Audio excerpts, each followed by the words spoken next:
Pretty good. Don't tell the fire chief. Totally. Can I just say, Is that your move? in my own defense, Adam's the one that brings the candy over. It's okay. Other side. Melissa just knows So where it's to not put allowed it. to. By you and me. Keep it away from it. 20 years ago, I would have made that catch. You need candidates for pass. I think I'm good. Thank you for offering.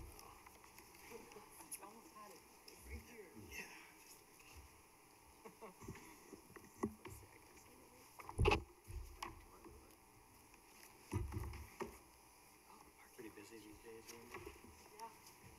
Yeah, I saw some of the permits coming through that were yours.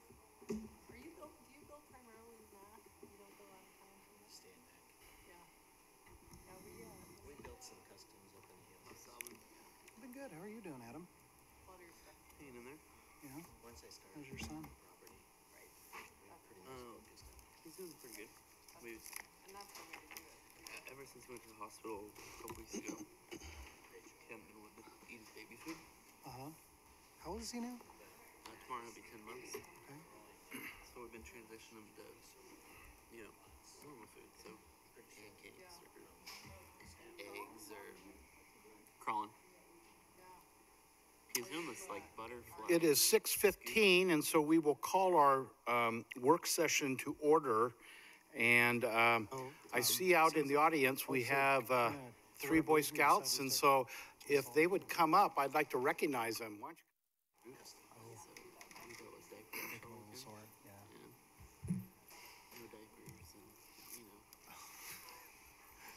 And you can just stand right in front with me. I'm Mayor Hill. Good to meet you. We'll have you introduce yourself in just a moment.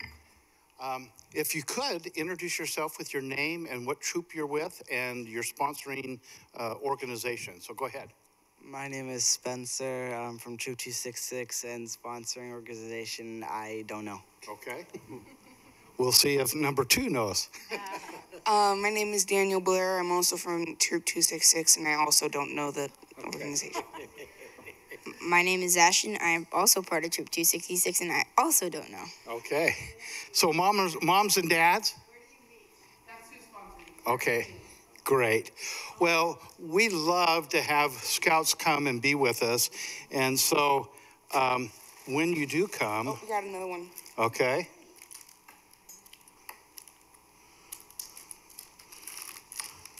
If our other one, your name?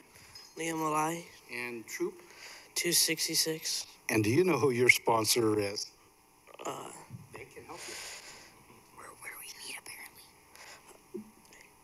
apparently. I can't remember. The church. Okay, good. Co-op ministry here in McMinnville, right? Yeah, just down the street. Just down the street. Well, here's a City of McMinnville pin that you can wear just to remember that you came to one of our council meetings. Thanks, you guys. Come anytime you'd like.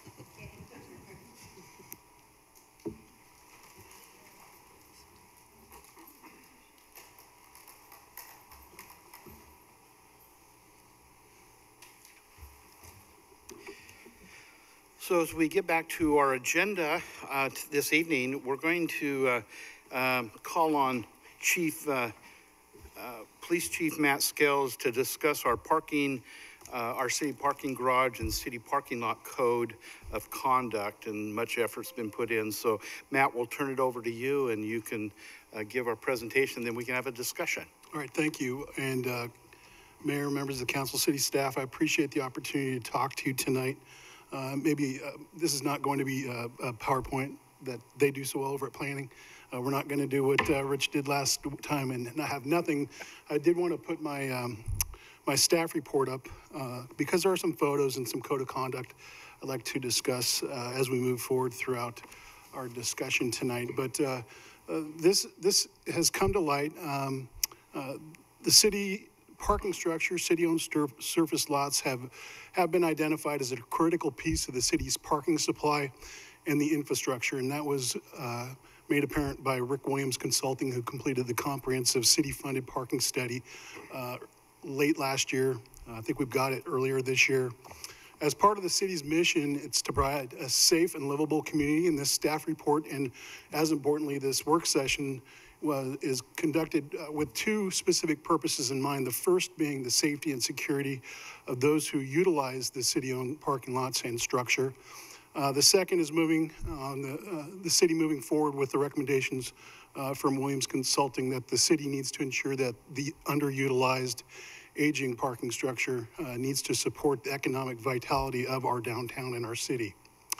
It should come as no surprise to you, and more specifically, the PD, that we continue to receive complaints regarding behavioral issues in the parking structure.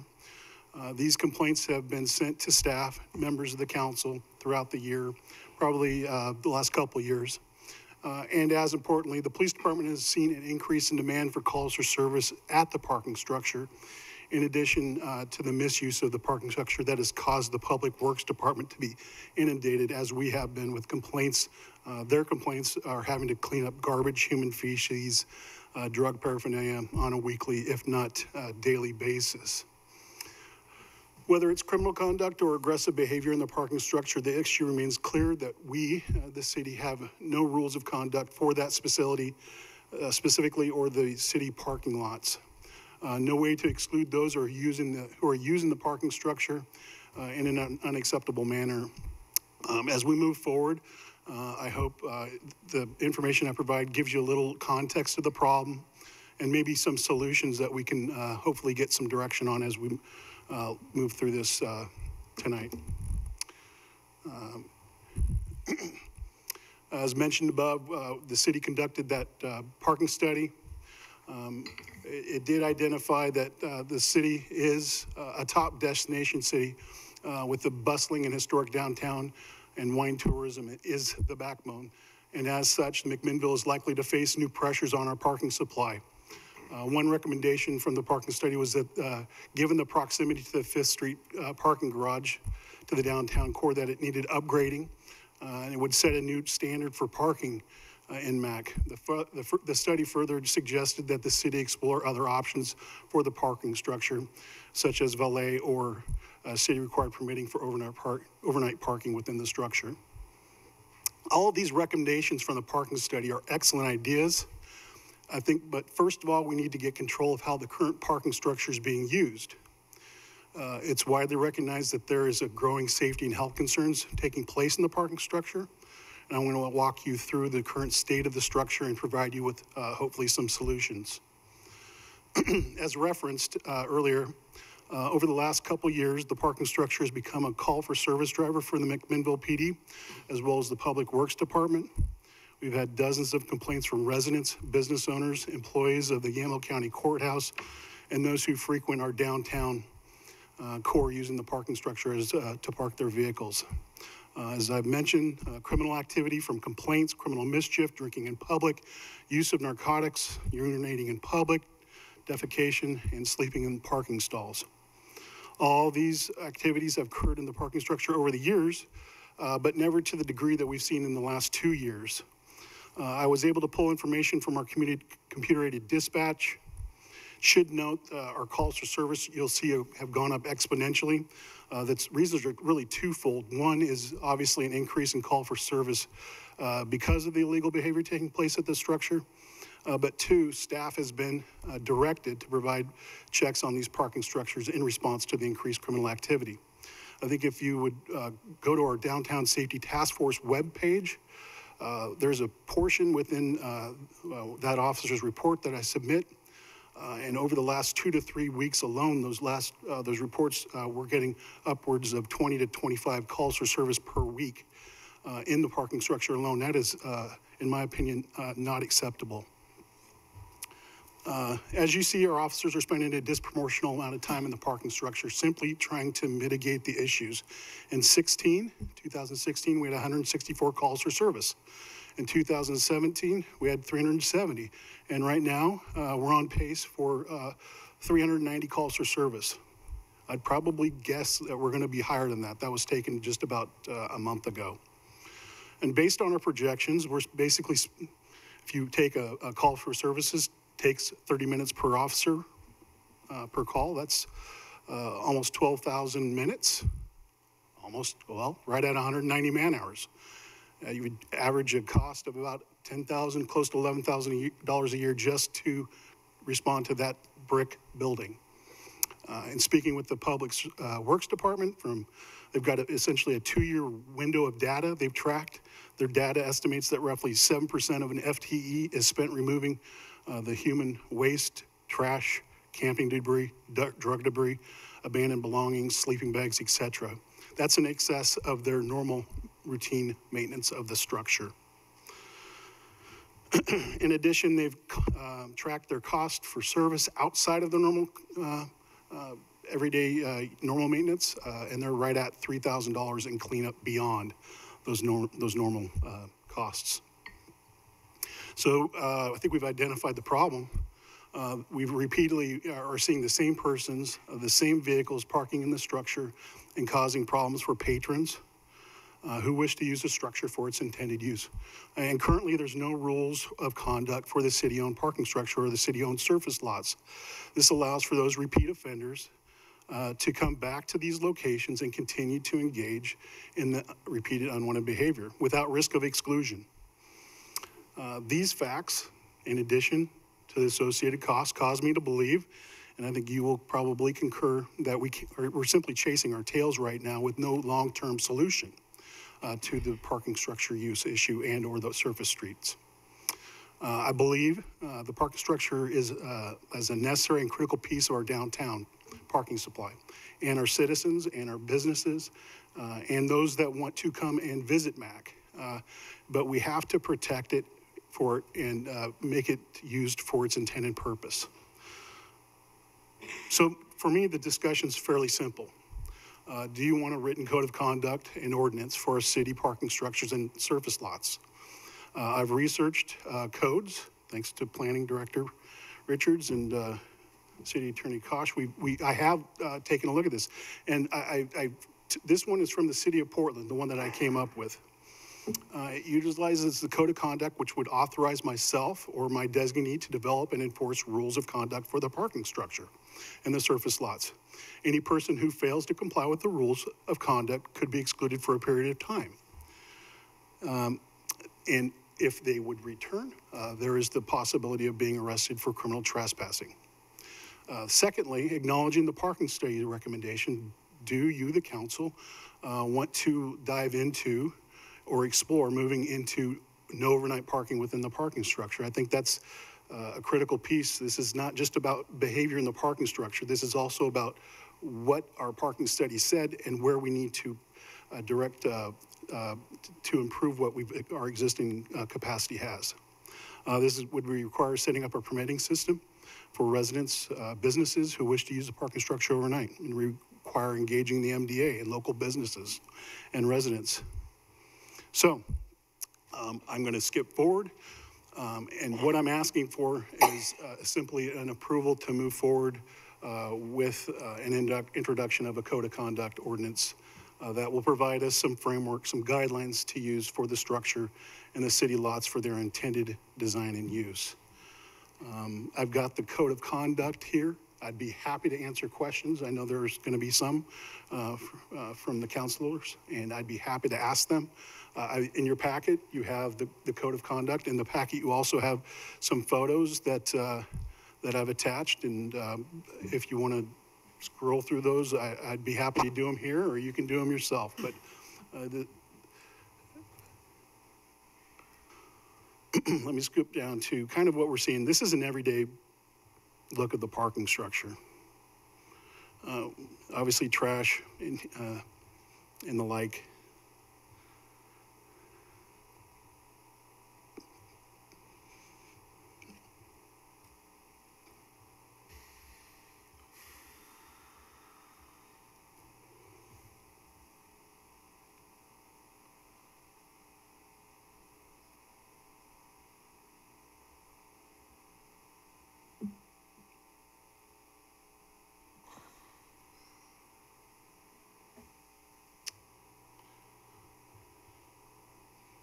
So you get the general gist of what we're talking about and what the Public Works Department's dealing with.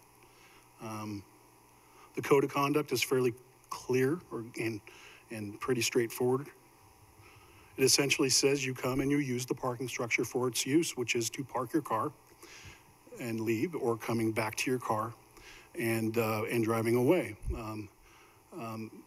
Obviously, no person's going to be able to violate federal, state, or city laws. That no person shall enter or remain for purposes other than to park or retrieve their vehicle, possess a weapon. These are all sort of kind of like duh factor type of language, but it really does. It needs to be in there. Because as of right now, if we cite somebody under a city ordinance or a crime, they're able to come back under the current situation. So this allows to ban certain people that are consistent offenders for a certain period of time, sort of like what we do with the downtown area. Right. So not necessarily the downtown area. They'd be banned from the parking structure and or service lots throughout the city. Okay. And under the Portland Code, which again, this is just basically pulled straight out of, it's 180 days. Now that person who is excluded has the right to appeal. They could appeal in writing, and during that appellate time, the exclusion does remain in effect, but they could appeal to me and provide some mitigating information as to why it should be reduced, dismissed, what have you. So yes, to answer your question, that would prohibit them from returning. Yeah, and I'd say it's more similar to the exclusion policy that we have in the parks than from the downtown. Yep. So how does the code that has been presented to us dovetail with our no camping cars and RVs? Well,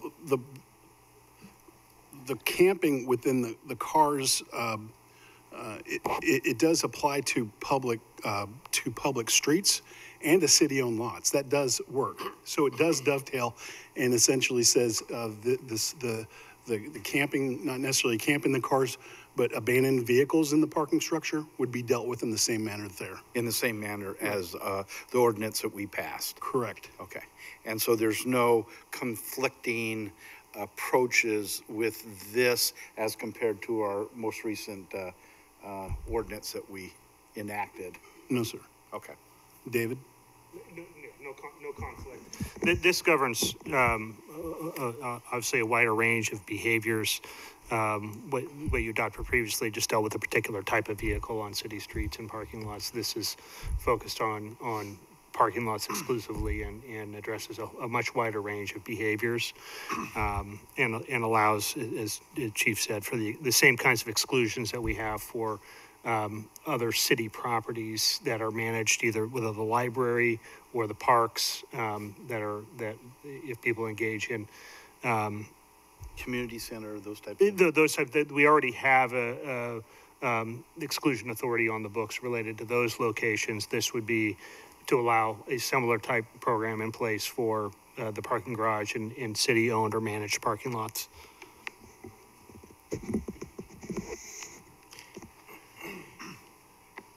So I have a couple of questions. Go ahead, Mr. Wendy. Mayor. Thank you for this. I know it's been a concern of the citizens for a long time, and of course of the city council as well, and I really like what you've come up with. So thank you so much for the work on it. I had a couple of questions. One is with regards to trash and leaving personal belongings in there. I don't see it addressed specifically. Was the thought that will fall into one of the other categories, but not as directly, or did I miss it? Leaving belongings. I know there's no camping. We're talking about the city's offensive littering ordinance or the statute. So. Yeah, there is a offensive littering city ordinance that would cover that or prohibit that. Okay. But you're correct. Other than it says camping, sleeping, bathing, that sort of thing. But you're correct. Could we add something? You certainly could. Because of the pile of things that we saw that wasn't necessarily camping, but it was leaving their personal property there that was not a vehicle. That might be a loophole. Yes, that can certainly be something that could be added. And I had a question about the smoking. Is there any reason why we couldn't just say no smoking? I mean, it says under covered areas, but to make it more clear cut. That might be a question for David. If it's the council's desire to prohibit smoking anywhere in the parking structure or surface parking lots, you can certainly So implement clear that. that way you're on the property or you're not. It's not whether or not it's covered. Okay. That's something that you were interested in seeing? I am, if I am other too. councils. I would be too. Yeah. Much like our discussion in our downtown area, some of those safety and behavioral issues that we talked about, I think they really dovetail our discussions, because, you know, even though we were talking specifically in the downtown core area, I think the parking structure, we did do a little talking. We backed away from that because we didn't feel like it was. You are correct, Mario. During the safety task force, the parking structure came up specifically as a problem that they want to address. And as you recall from the downtown area, there is research being done about a smoke-free 3rd Street. Yeah.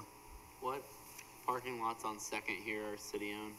I believe the one right behind me, I believe the ones that are city managed is next to Presbyterian, and I believe there's some more down. Timrick and Nickel and Yep. 1893's building and.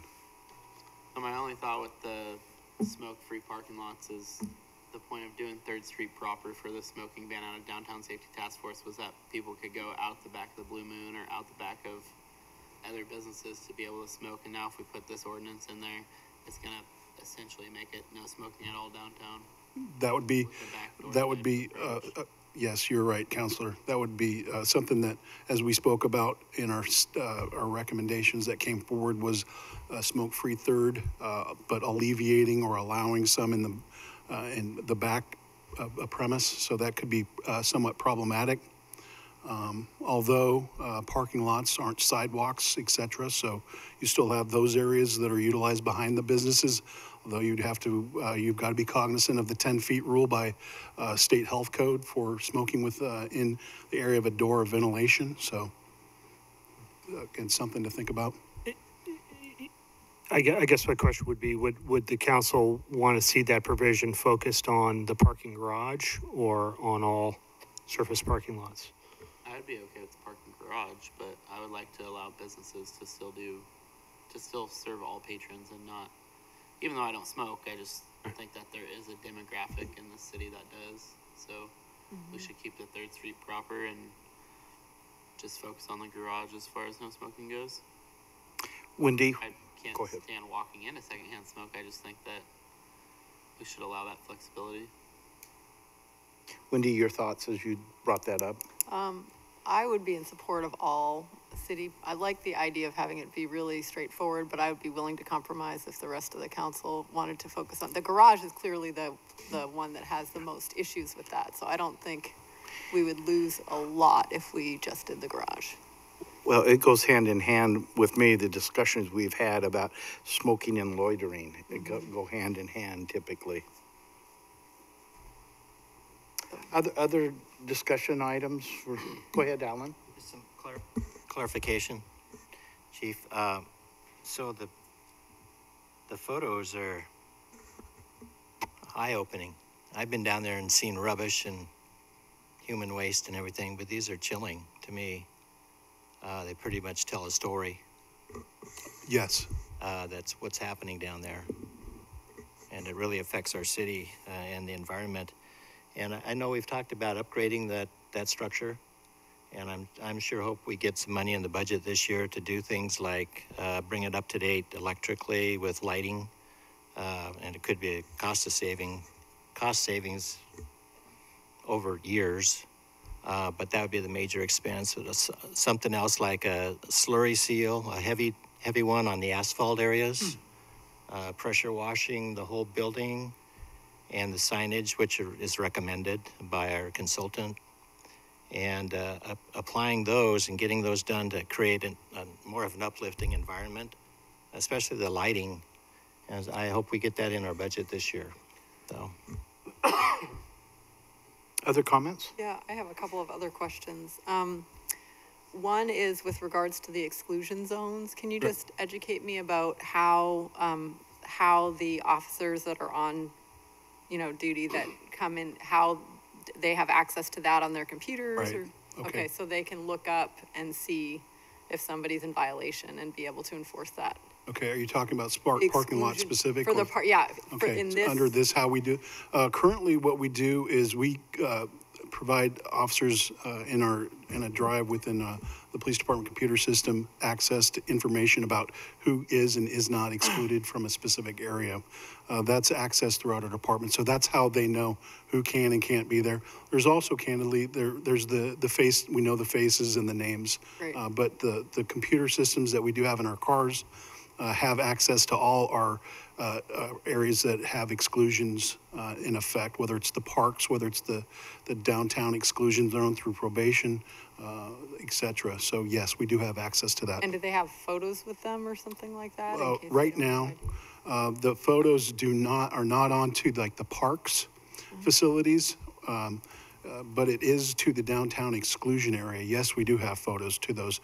It's not that difficult. It's very simple to add photos into the computer system to be able to see who is not allowed in a specific area.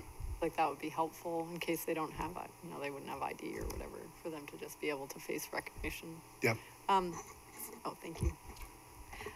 The last question I had was about the permitting for overnight parking. Did you, I don't know if you've done very much research on it yet. Would that involve, how much administration would that involve? And would that also involve some type of way of blocking out non-permitted, or would it be managed by, like somebody coming in and making sure there aren't ticket cars that are not permitted? How did you envision that? That would be the way I would envision it, is somebody that does not have a permit between an hour specified, they could be issued a parking violation, much like downtown is right now. No expense with the arms or anything like that. It would just be the expense of having the police officer go through and ticket cars that did not have their permits. That's right. And I did include this. It may behoove us as a community to make the parking structure right before we dive into that other part of the permitting piece. I just wanted to add that in there because it was a part of the recommendation. And if you feel that it's something that we need to look at now, I'd be happy to look at that with the planning director, and we can work with the city attorney's office to see how that works out. But my goal right now is to ensure that the parking structure is a place that people can park. Yeah, I like the idea of making it, using it to its maximum and filling it with the right kind of uses in the evenings might actually deter, because it's very watched and utilized and not a forgotten place at night. So I think it would behoove us to do that. I see our discussion today really focusing on the code, so it gives us some clarification and some approach to go.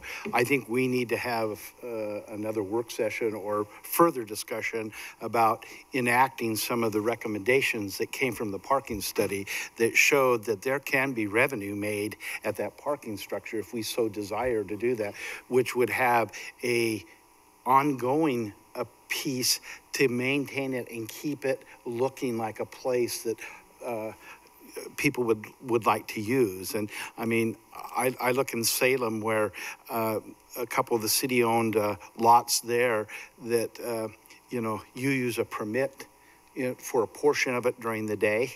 And so you always have a place to go, and it's very cost, it doesn't cost a lot to do that, but there's revenue then coming in with the number of stalls that we have, and then having an area for visitors, so tourists coming in could possibly be there. And then we're looking at maybe some of the valet services with the overnight. So I think that may be another discussion, but it's something that I really want to look at sooner than later. But I think the code is the number one thing for us to get through tonight. But other discussions? I have some questions. Remy?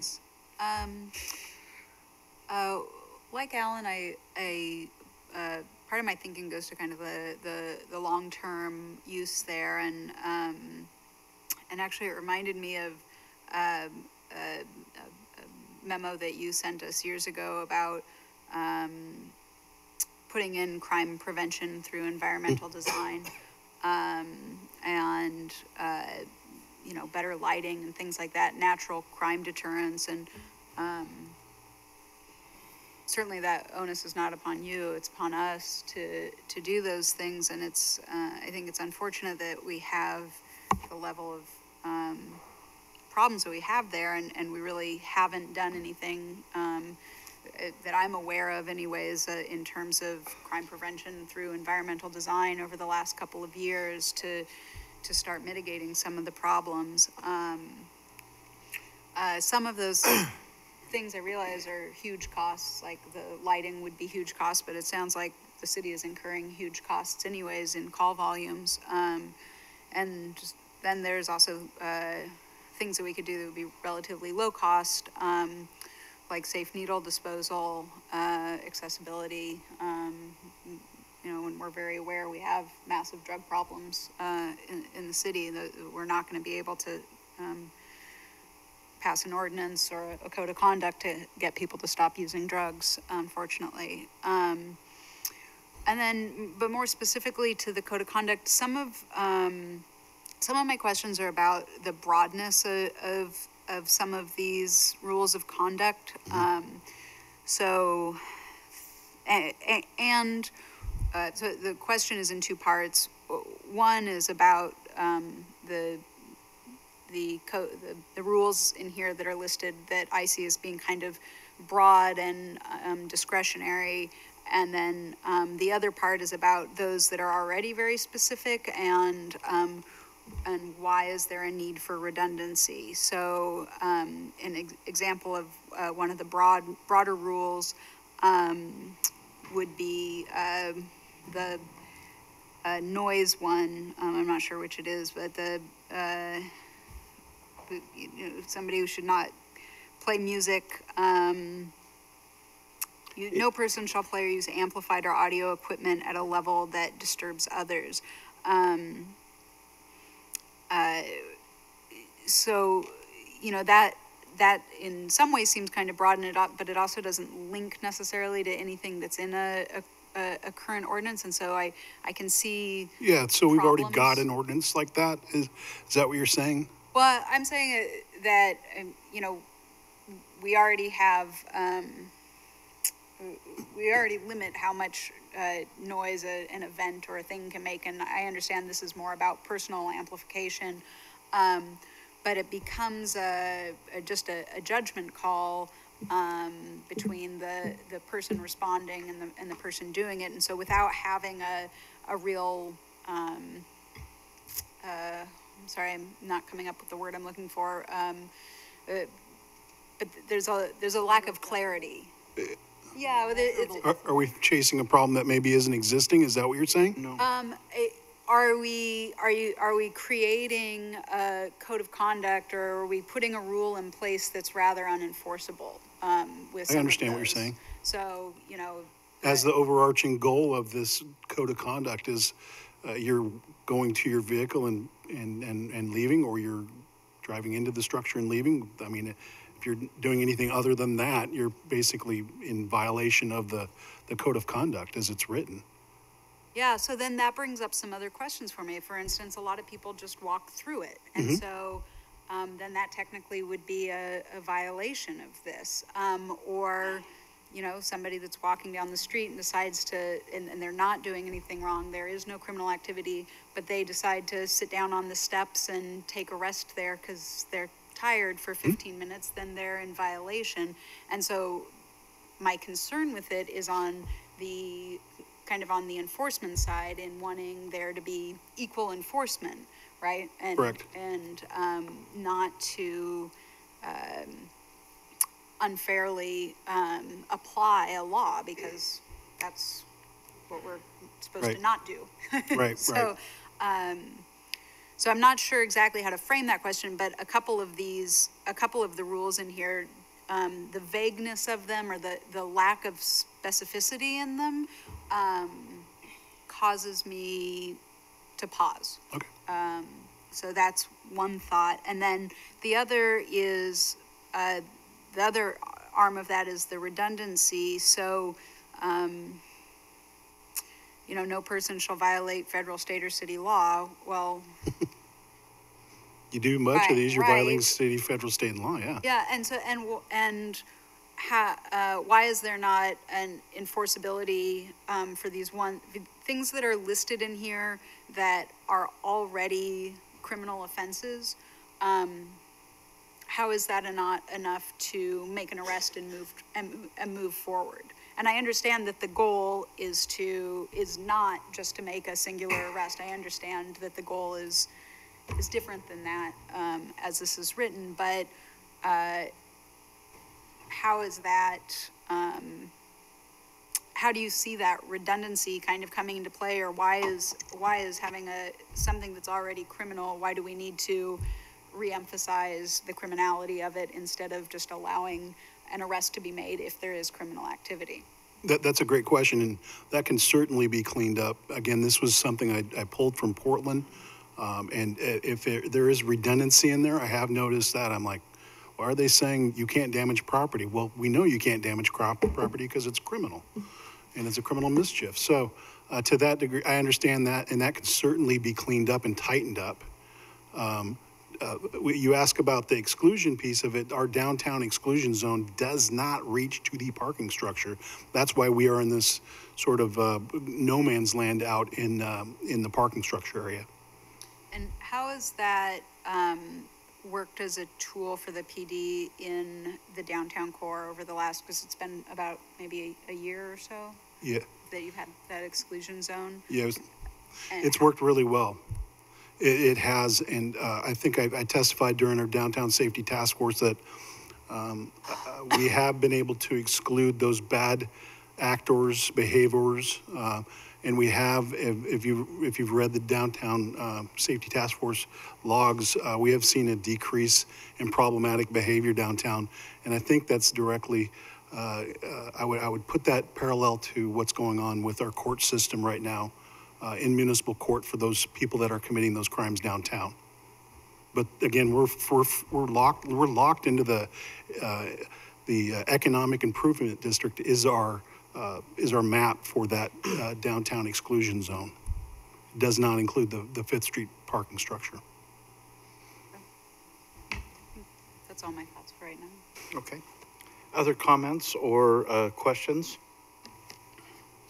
Go ahead, Kim. I just would like to comment, although there are some redundancies in here, in view of the fact that there has been such a difficulty with enforcement in this particular area, I personally kind of like the way that it is written. Perhaps some things could use a little bit of cleaning up, but I'm sure that everything that's mentioned here has happened. I've certainly heard loud music coming from the parking structure myself. And personally, it's there for business purpose, not really to be a recreation area. So I kind of like the way that it's written. And Chief, as you've said so many times before, if we give you a structure, your officers use common sense, but we have to have a structure that allows us to have guidelines. You're correct, Mayor, and I hope I think I kind of skimmed over your question about our officers. I think use a great deal of discretion. If you've seen a couple walking through the parking structure, we know more likely than not if we're just looking at them and they're just proceeding to walk by, they're not hunkered down in between cars, in between parking stalls. I think we can reasonably ascertain that they're not doing up to what the parking structure is not intended for, but I do understand that, but I would say our officers use a great amount of discretion in understanding. If I may just for a moment, David, any thoughts that you might have as we look at tightening this? I mean, this is a draft. Sure. That has brought some considerations to the table. I'm guessing the next level would to be the go-ahead and then to look at it legally as it pertains to McMinnville through legalize between you and the chief. But thoughts that you might have? Sure. I'm less concerned about being redundant than if we were to be overly vague or overly broad. And so in some of these situations, having a specific reference to a specific activity that's objectionable or not allowed is better than having something that's so broad that it may inadvertently capture in activities that are not objectionable. Having said that, also, I don't know that we are well served by simply saying, you know, you can only be excluded for committing crimes within the parking structure. There may be activity that at some level rises to a crime, but at a lesser level is merely objectionable, offensive, and contrary to the purposes of the operation of the parking garage. And we have a legitimate interest, as any private parking structure operator would have, in regulating activities that occur within that structure.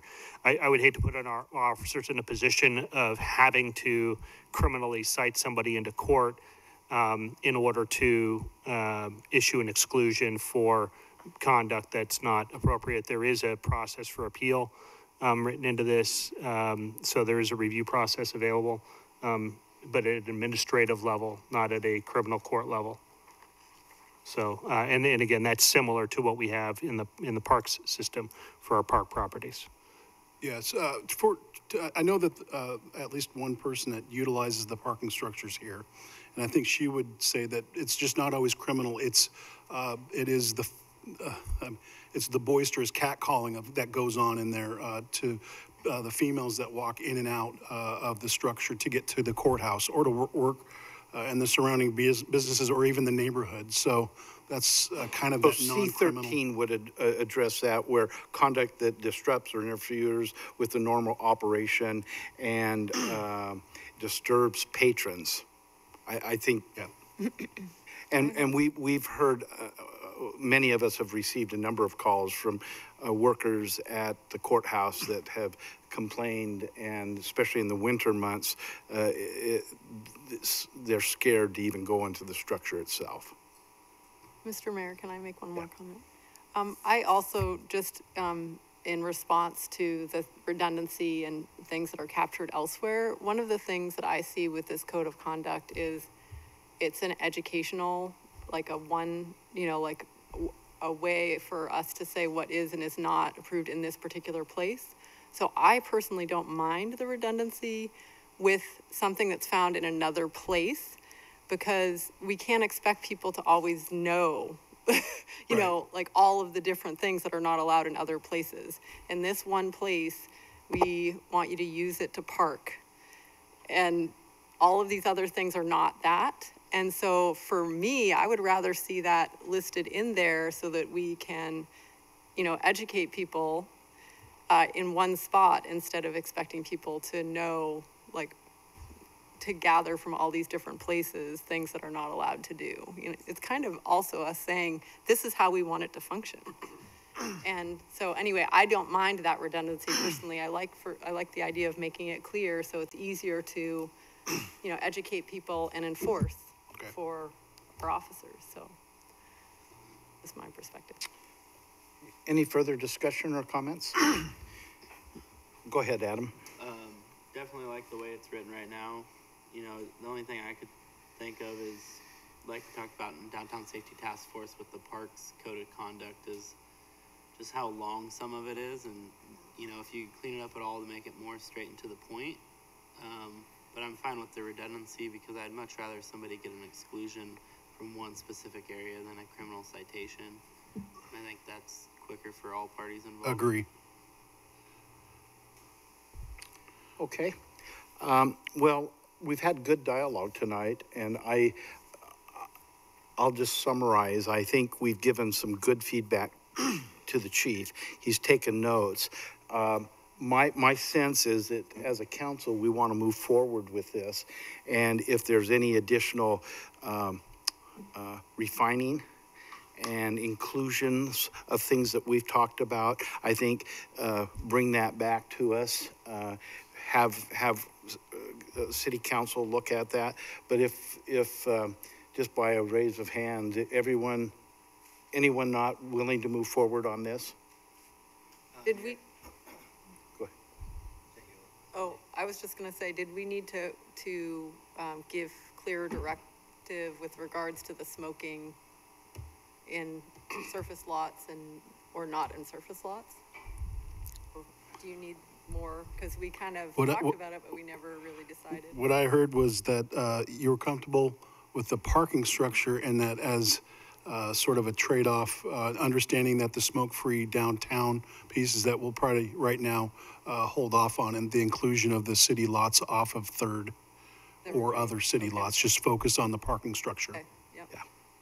I agree, yeah. Yep. So, Chief, I think, thank you for the presentation and for the hard work that you and the staff have put together. And so I think move forward and bring it back to us as quickly as you can put that together and bring it back in an ordinance form to us. Okay? Will do, thank you. I'll get it done. Thank you, Chief.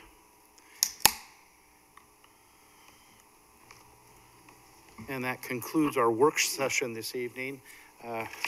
We have 1 minute to would like to call to order the May 8th, 2018 City Council meeting. And we will start with the Pledge of Allegiance, and Council President Kelly Menke will lead us in that. I pledge allegiance to the flag of the United States of America and to the republic for which it stands, one nation, under God, indivisible, with liberty and justice for all. Thank you, Kelly. Again, we welcome those that are in attendance this evening to City Council, recognizing that we have two modes of recording this through KCLY, KYCL in their streaming, and MCM. And so our proceedings can be viewed on their websites and their YouTube pages. That takes us to our public comment portion of our meeting this evening. I would like to announce that if there's anyone that wishes to speak on the personal services agreement contract related to Apron rehab project, please hold your comments to later in the agenda when we're going to be addressing that topic, and then we'll let you speak then as a part of our discussion.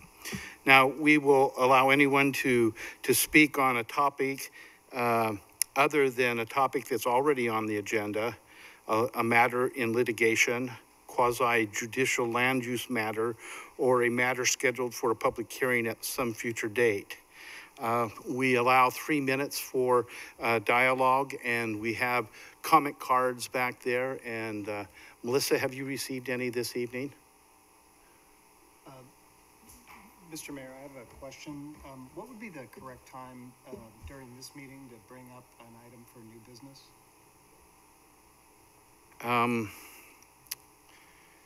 Just something that we want to bring to the... Something I'd like to bring to the attention of the council.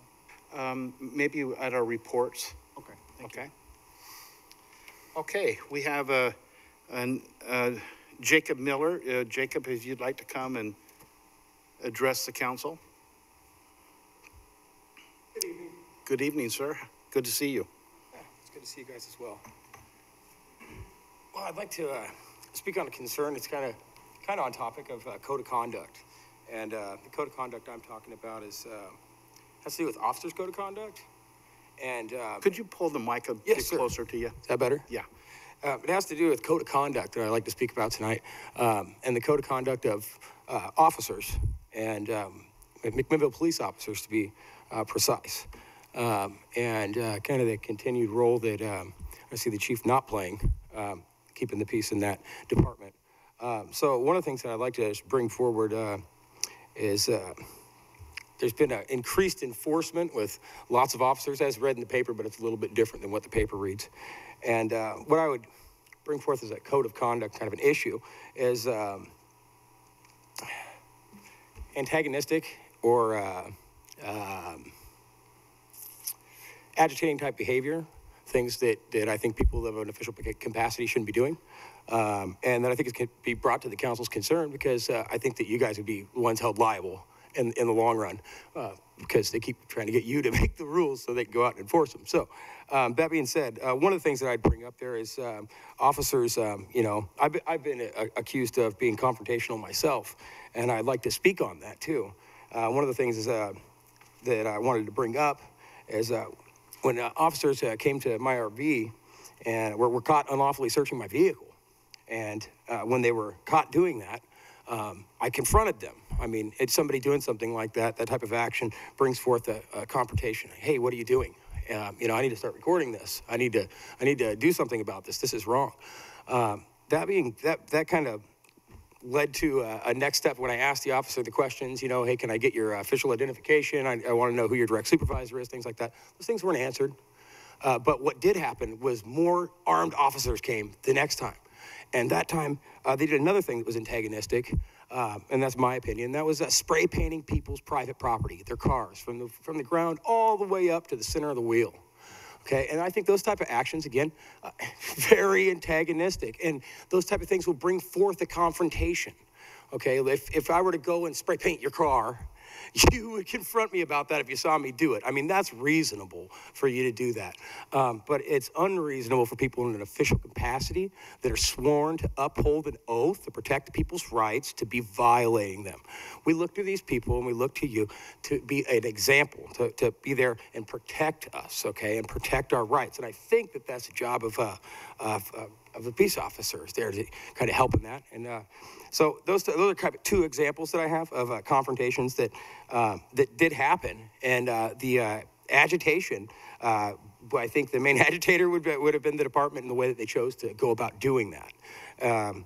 And that, well, you know, that leaves me to move forward with a couple other things that I was thinking about. I jotted down a few notes this time that when I'm protecting my rights of an unlawful intrusion thereof, I might get defensive and I might seem confrontational, but that's not because I'm not doing my job. I am, but somebody else that is sworn to do that job isn't. They're supposed to be there to do that, and that's not what they're doing.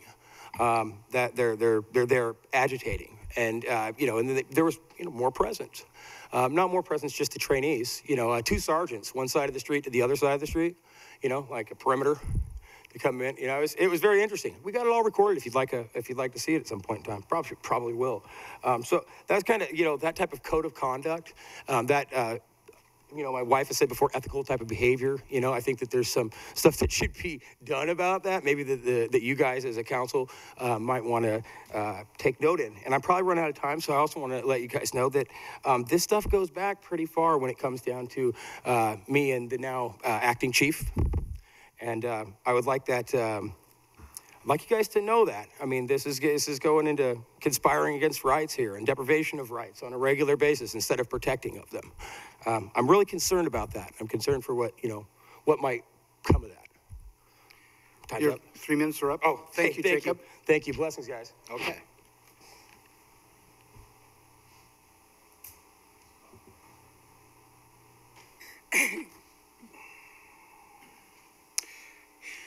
And we have Sean Rollins. Sean, if you'd 3 minutes to address the council. Welcome. Welcome. My name's Sean Rollins. I clean up this parking structure for the pressure washing. And when we do the pressure washing, we have to use SARS protocol, bunny suits, eye protection, bleach, the whole 9 yards. We donate a lot of that cost to the city of McMinnville, just because our office is down on 5th. So it is a severe problem. I'm more interested in the health problems of it.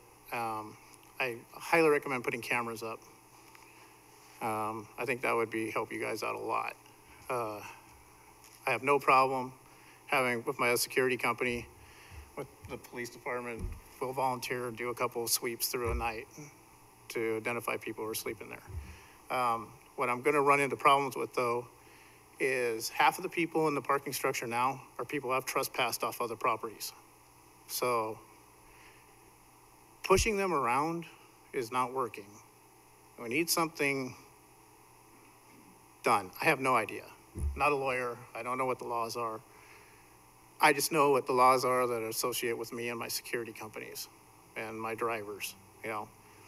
We do not want to harass these people. We are not police officers, all right? They respond to us pretty well because if they have wants or warrants, they'll leave because they don't want us to call the cops.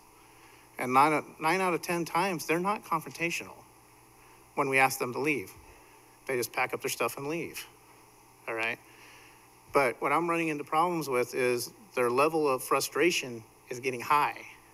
And I'm getting more and more bad vibes from them, especially the RV parkers. You know, knocking on somebody's RV at 2 o'clock in the morning is nerve-wracking. You know, you don't know how they're gonna be reacting, you know, and I do everything we possibly can not to call the police because, number one, they're busy. And number two, it sets a bad precedent. So I would just like you guys to think about that. What are we gonna do with these people once we push them out of the parking structure? Is there anything you guys can do with mental health? We have severe psychotic cases that nobody knows what to do with them. I mean, the police don't want to take them. The jail is not a psych ward, you know, and it's just uncomfortable. And I know these people have rights. They really do have rights, you know. These are your citizens, homeless or not. City council, you're supposed to be looking out for everybody. And I just wish you would consider that. Thank you, Sean. Anyone else like to address the council?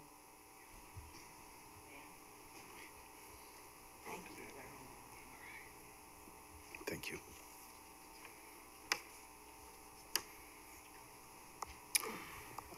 Charlene O'Brien. Caroline, I'm Or not sure. Caroline. My handwriting is kind of sad there. Sorry I'm late. My name is Caroline O'Brien. I live at 1591 Southwest Wright Street here in McMinnville, Oregon. So I had been here before to talk about an incident that happened in the library on the 22nd of April. And it was one of the reasons why I came here to talk about it. In the time since then, I've been trying to figure out how this problem slipped through whatever the safety net is. A fellow committed a hate crime in the library, threatened women. His statement was to the librarian, yeah, it's loud. She'd asked him to lower his voice. So he said, yeah, it's loud, bitch. I'm gonna knock some women up. I don't mind knocking women up. Now, had he said something along the lines of, yeah, it's loud, queer, I'll knock homos up, we'd know, oh, he's a violent homophobe, he's dangerous, he's committing a hate crime.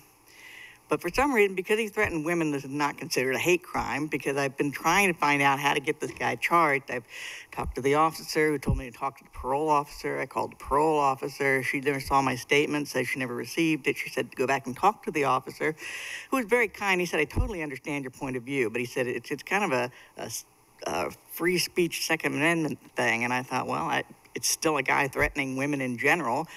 The next day after this happened, some guy in Toronto drove his car onto a curb and killed women because he was angry at them. So if a guy commits a hate crime, or if a person commits a hate crime, there needs to be some way to figure out for a citizen to be able to do this and at least file a complaint or a charge so that this guy doesn't do something worse. Because if you let it keep going, I'm telling you, that guy who killed the women in Toronto, there were red flags before that happened, and nobody caught it when the red flags were there. So I'm just telling you, there's some kind of there's a hole in the system, and I'm falling into it. I'm going to go back and talk to the officer again tomorrow, and I guess give him an updated statement, but I don't know what else to do. This fellow was arrested twice between then and now. He's currently being held again. I talked to the parole officer and asked the parole officer, what, you know, how does this guy keep getting out? He's been arrested something like 25 times in 5 years. And she said, well, I have a grid, and then we kind of go by the grid as far as what's happened, will you offend again, what are the circumstances? And I said, so is it will he offend again for those previous charges? Because if he's never been charged for hate crime, then of course they can't judge by that. And she said, well, you'd have to check and find out his computerized criminal history, which I'm in the process of getting, but I have to get it from Salem. And of course, there's a fee, which I have to pay the fee to get the report to figure out what's going on. No citizen should have to go through this. That's why we have a government and a police department and a management and administration. So I'm just letting you know there are holes in the system. I've fallen into it. I'll follow up again when I find out more. But if I've fallen into the hole and I can read and write and draft my statement, what about people who don't know how the process works and don't know where to get help and quite frankly, don't know how to phrase it in a statement in a written letter? Dangerous people out there. I'm just letting you know it's a red flag. Thank you. Thank you, Caroline. Any other comments? Okay.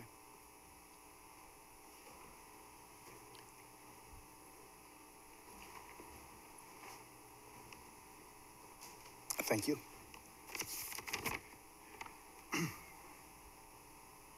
Is that Jerry? Terry Lynn Green Lopez, and I would like to know what you do when you have a silent stalker.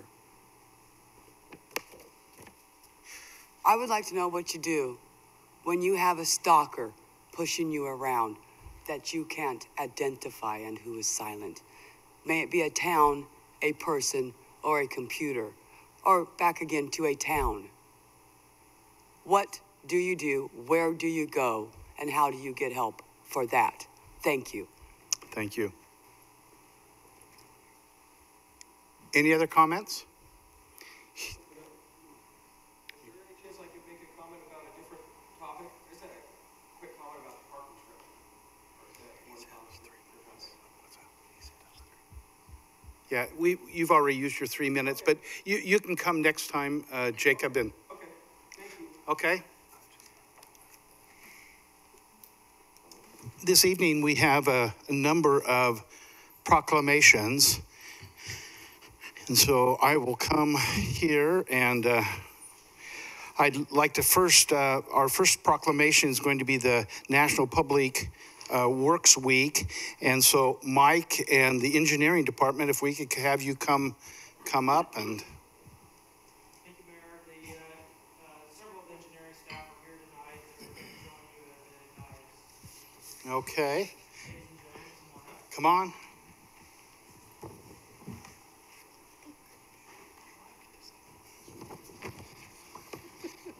This is a group that I see often. Roy. How are you? Hi, Katie.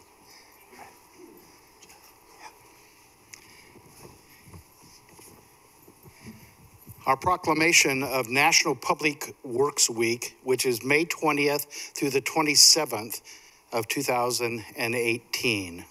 Whereas this year, the American Public Works Association and communities nationwide are celebrating the 58th Annual National Public Works Week, and this year's theme is the power of public works. And whereas, because of public works, we are able to have clean water, safe streets, parks, buildings, well-functioning sanitation sewers, and reliable power, all of which are vital importance to the health, safety, sustainability, resiliency, and economic well-being of our community.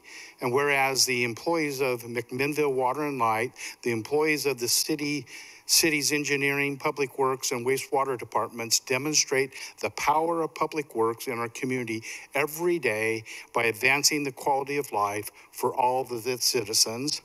Whereas it is in the public interest for the citizens, civic leaders, and children of McMinnville to understand the importance of public works and public works services in their lives. Now, therefore, I, Scott A. Hill, Mayor of the City of McMinnville, do hereby proclaim the week of May 20th to 27th, 2018 as National Public Works Week in the City of McMinnville, and I call upon all citizens, business leaders, civic organizations to acquaint themselves with the issues involving in maintaining our public works infrastructure, and to recognize the contributions that our public works employees make every day for the quality of our lives. In witness thereof, I here to set my hand and cause the official seal of the city of McMinnville to be attached this, the 8th day of May, 2018. Signed, Scott A. Hill, Mayor of the city of McMinnville. Thank you.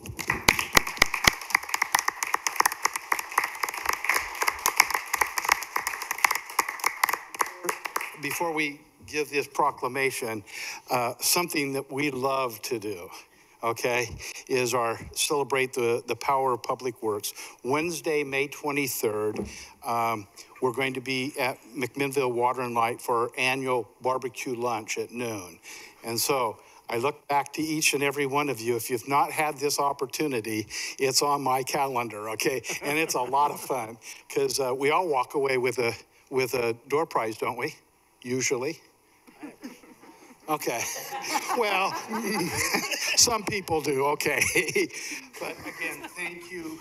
And take it back to the whole group as you see them. Absolutely. Thanks, Roy. Thank you.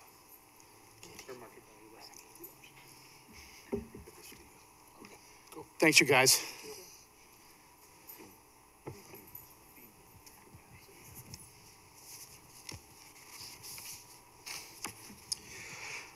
We next have National Police Week, and so Chief Scales, if you would come up, and anyone from your department, it'll just be you and me.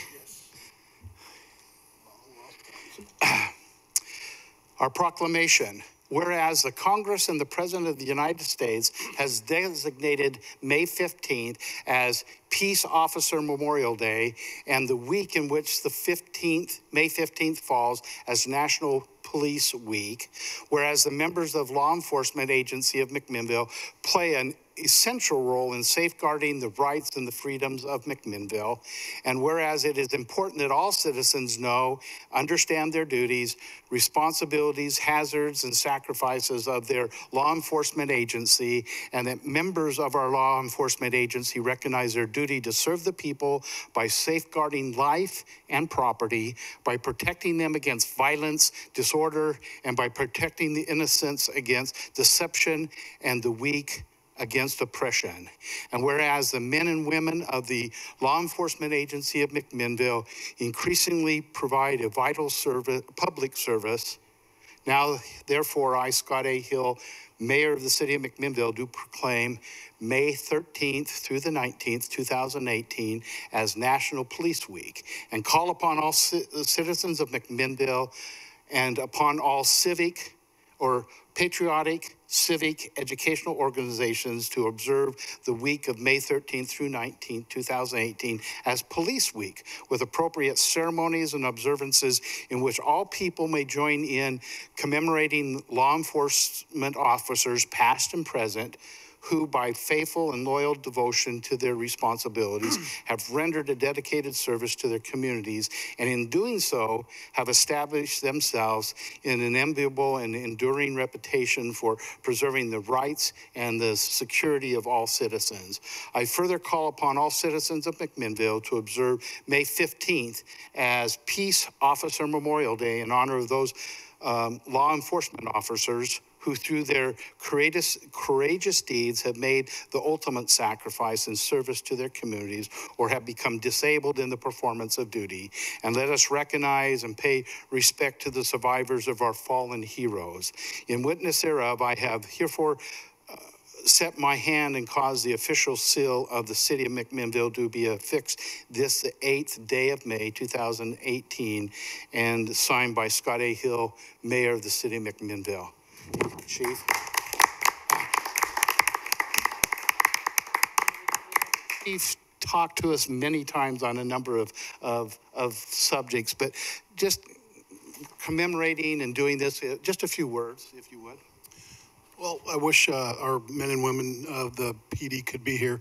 This week, today I just attended the Salem, down at our state police academy, the memorial, and when you hear upwards of 180 men and women that have given their lives, the ultimate sacrifice for everybody, for those they serve.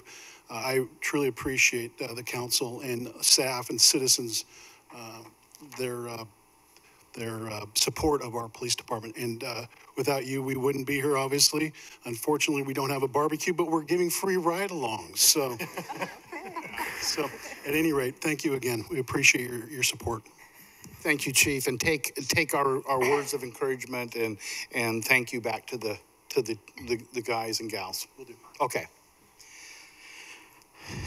Our next proclamation this evening is National Preservation Month, and Chuck, if you'd come up and I'll present one of the driving forces of historic preservation and in our city. Whereas the National Trust for Historic Preservation, a nonprofit dedicated to protecting America's historic buildings, landscapes, and neighborhoods, established an annual celebration of historic preservation across the country. And whereas this celebration, known as National Historic Preservation Month, was first established and observed by the National Trust for Historic Preservation in 1973, and whereas the National Historic Preservation Month is now observed in the month of May every year throughout the country, and whereas the city of McMinnville has a rich history as a primary social economic center of Yamhill County region, and whereas the McMinnville Downtown Historic District, the economic center of our city, focused on 3rd Street, is listed on the National Register of Historic Places, and whereas the city of McMinnville protects its historic buildings and sites through a locally adopted historic resources inventory managed by the Historic Landmark Committee, which includes well over buildings and sites dating back to 1853, whereas the protection of our historic resources enhances the economic vitality of our community, beautifies and builds environments, and instills in our community members a sense of pride in the historic importance of the city of McMinnville. Now, therefore, I, Scott A. Hill, Mayor of the city of McMinnville, do hereby proclaim May 2018 as Historic Preservation Month in the city of McMinnville, and I urge all citizens to celebrate Historic Prevention Month and support efforts to protect our valued historical resources throughout the city. In witness whereof, I hereby set my hand and cause the official seal of the city of McMinnville to be affixed this, the 8th day of May, 2018. Signed, Scott A. Hill, Mayor of City of McMinnville. Chuck?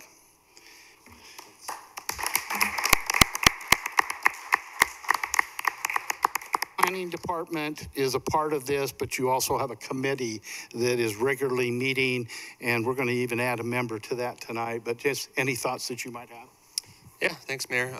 So yeah, our committee does meet regularly, monthly. This month they're meeting a couple of extra times. They're doing a training, and then we also have a public meeting coming up for the historic preservation plan process that we're working on. That's coming up on May 23rd. So if anyone's interested and available, you're invited to come to that. We'll also be sharing some information this month to celebrate Historic Preservation Month on our new-ish social media accounts. We'll be sharing some photos and stories of historic properties around town, so watch for those too. Thank you very much. Thanks, Chuck.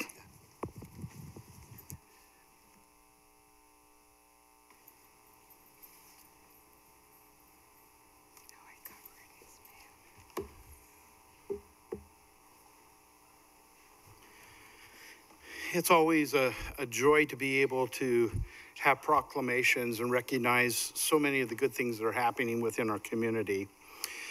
This evening, we have a consent agenda, and we're looking at an added item to that, but consider resolution number 2018-21, a resolution, excuse me. Yes. That's a part of it, right? Yes, that's correct. Okay. A resolution appointing Heather Sheridan to the Historic Landmark Committee. And so I would ask any counselor if they would like to have any item removed off of the consent agenda. Hearing none, then I'll take a motion. I so moved. Second. It has been moved by Kelly and seconded by Remy. All those in favor, please signify by saying aye. Aye. Any opposed? This resolution passes unanimously this evening. That moves us to resolution number 2018-20, a resolution awarding the personal services agreement contract for environmental design and bidding services to the Apron Rehabilitation Project 2017-10. I'll call on Community Development Director Mike Bissett to present. Mike? Mayor, members of the council, I'll refer you to the 3 staff reports that's in your packet by engineering manager Rich Hoffer. Included with that staff report is the resolution that's before you this evening, as well as copies of a personal services contract with Central West Engineering, including our proposed scope of work fee and a project vicinity map for this project, which includes the next amount of work that the FAA is going to fund at the airport and our airport improvement plan. It's reconstruction of almost 10,000 square yards of apron, including tie-down positions and pavement work. Century West Engineering is the chosen design team for this work. As noted in the resolution, the cost of their contract for this phase of the work is $276,205. Unless there are any questions, staff would recommend that you adopt the resolution as presented. Thank you, Mike. Any questions or discussion among council for Mike? Adam? When, I know this is just design right now, but when is this work anticipated, like next construction season, or? The way the grant money is working and the plan is for construction to occur after July 1 of 2019, so a little over a year from now. Okay. And the airport's fully functional right now from the last construction project, yeah? The runway's up and going? The runway is open, navigation, the FAA navigation is yet to be turned on. The grading that needs to be finished once the areas are dry and the soil can be compacted, has to be cleared through the FAA with flight check and turn on ILS navigation aids. But the runway is open. Thank you. If there's no other questions, I'd make a motion to approve this personal services contract. So any other questions or comments? Hearing none, it has been moved that we approve resolution 2018-20. Do I hear a second? It has been moved by Adam and seconded by Alan. All those in favor, please signify by saying aye. Aye. Aye. Any opposed, signify by saying nay. This resolution 2018-20 passes unanimously. That moves us to our ordinances this evening, and we now will consider the matter of ordinance number 5052. Does any councilor object to having the ordinance read by title only? Not hearing any. We'll have the city attorney have the second reading of ordinance 5052 by title only. David? This is the second reading of ordinance number 5052, an ordinance amending Title 17 zoning of the McMinnville City Code specific to Chapter 17.06 and Chapter 17.62 to update definitions and the regulation of non-conforming signs. Any council discussions? Hearing none, I'll ask for any public comments. No, we're not doing. Oh, we're not doing public comments, okay. So let's then go, I'll ask for a motion to adopt ordinance number 5052. So moved. Second. It has been moved by Sal, and it's been seconded by Kelly.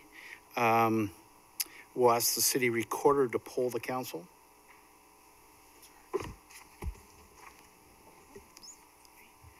Councilor Drapkin? Aye. Councilor Garvin?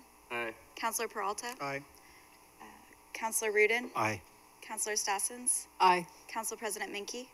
Aye. Ordinance 5052 is adopted by a vote of 6-6.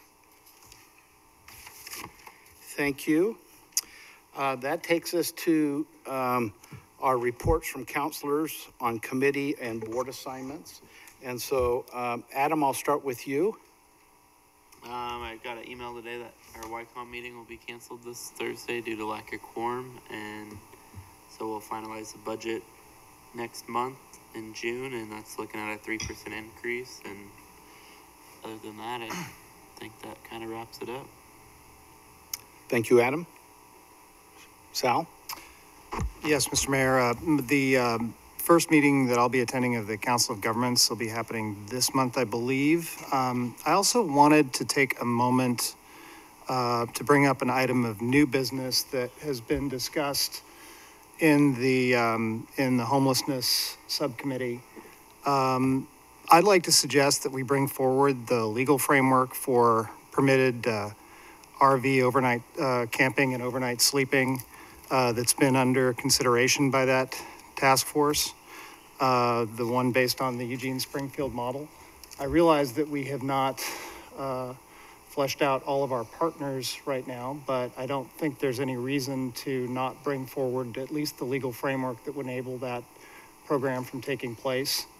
I've brought this issue up in that task force, and as the mayor knows, and city manager and council president knows, I've also brought that up with them about 3 weeks ago. So I have an email today that I'll be sending to other members of the council with a draft that is really essentially just the Eugene ordinance with a few changes for to make it McMinnville specific, but I'm bringing that up as an item for discussion and consideration by members of the council and other interested staff and parties. Thank you, Sal. May I so at the, not to go out of turn, but relevant to what you just said, at the last homeless subcommittee, that program was launched out of subcommittee and moved to the Affordable Housing Task Force, which met and with knowledge of that recommendation or idea, the Affordable Housing Task Force is moved that idea along, and so staff is drafting an ordinance that will be coming before the council with the recommendation of the Affordable Housing Task Force, which is kind of the parent committee to the homeless subcommittee. So thank you. I'll withdraw the suggestion, and thank you for taking care of it and others on that task force. Thank you, Sal. I think I'll move down to Alan. Yes, we had a nice meeting last week, I believe, concerning the awards of historic preservation projects in McMinnville. There were 3 applicants, and we recognized all 3 of them. They were great projects. On that panel was Joan Drapkin, the chair of the committee, myself, Heather Richards. There was one other. Oh, Chuck, of course. Yeah, Chuck's there every day. And so it was beautiful to see these projects, and we're familiar with all of them in town. And we should see more of those to come as historic preservation becomes more in the forefront of our lifestyles here in McMinnville as a growing, developing community, that we're going to see good things happen in the way of preservation of old things that are worthwhile. So that's about it. Thank you, Alan. Remy? Other than what I just said in response to Sal, our next meeting is Monday the 14th, I believe, for the homeless subcommittee. That's at 4:00 p.m. For anybody that would like to attend. Thank you, Remy. This is Monday. Wendy? So we had the lunch on Alpine. We had, a lot of us were there. We had great turnout. When I left probably a little after 1:30. There were still tons of people there, and a lot of people that were not involved in the project, that were just citizens that wanted to come check it out. So I say congratulations to everybody who put that together. It was a great success. And I had a lot of good conversations, and Heather was telling us in our urban renewal meeting that the number one question she's getting is, what are the next things that are planned? And so that's a lot of people want to see more stuff happening down there, which is great. So we had a conversation about that during the urban renewal advisory committee meeting that we just had last Wednesday, and thought maybe we should put together something that we can give out to people who want to have events there, kind of get our act together with regards to that, so that other community members can put together events that we can have down there. We also, in the Urban Renewal Advisory Committee meeting, we looked at 2 facade improvement grants, and both of them were cool projects. Both of them were approved by the committee. And we also talked about an idea to put together a targeted building improvement program to try to encourage, in a more strategic way, encourage more work to be done on Alpine now that the street work is done, of private property owners down there. There are a number of sales coming through, and there are also existing people who are down there that could benefit from having some facade improvements or some type of construction work. So if we could encourage that, we can keep the momentum going down there. So we're starting to work on a design for something like that. We're thinking of a certain period of time that, like, if you apply within this period of time, there's this really attractive match or something like that. So we sent Heather away with some ideas from us, and she's going to put something together and bring it back to us. So you guys might be seeing that come before you. Then we just had a really brief update on, we talked about the connectivity between downtown Northeast Gateway. No conclusions on that, but we're trying to figure out for the wayfinding how that connection happens. So there's still more conversation to be had with regards to that. No conclusions reached. And then wayfinding and first and second updates, and our next meeting is the first Wednesday of next month. So 4 o'clock at the planning building. So thank you, Wendy. Council President Menke. Well, I haven't been terribly visible for the last couple of weeks, so I'm going to defer to the city manager here and the mayor, because they attend a number of meetings that I attend, and let them update you. Thank you, Kelly. And she did have a good trip to Japan, and we'll need to ask her more about that. Just some thoughts. Last week through MEDP, we had a Humanity of Technology, and we had over a half a day of bringing some VIPs and going out to TTR and having an opportunity to tour their facility. For some of us, this is multiple times that we've been out there. But the one thing that was just so interesting to me is they moved into their building out on the far side of the Evergreen campus under a year ago, and they were concerned that they would be able to use all of their space, and they're already needing to expand.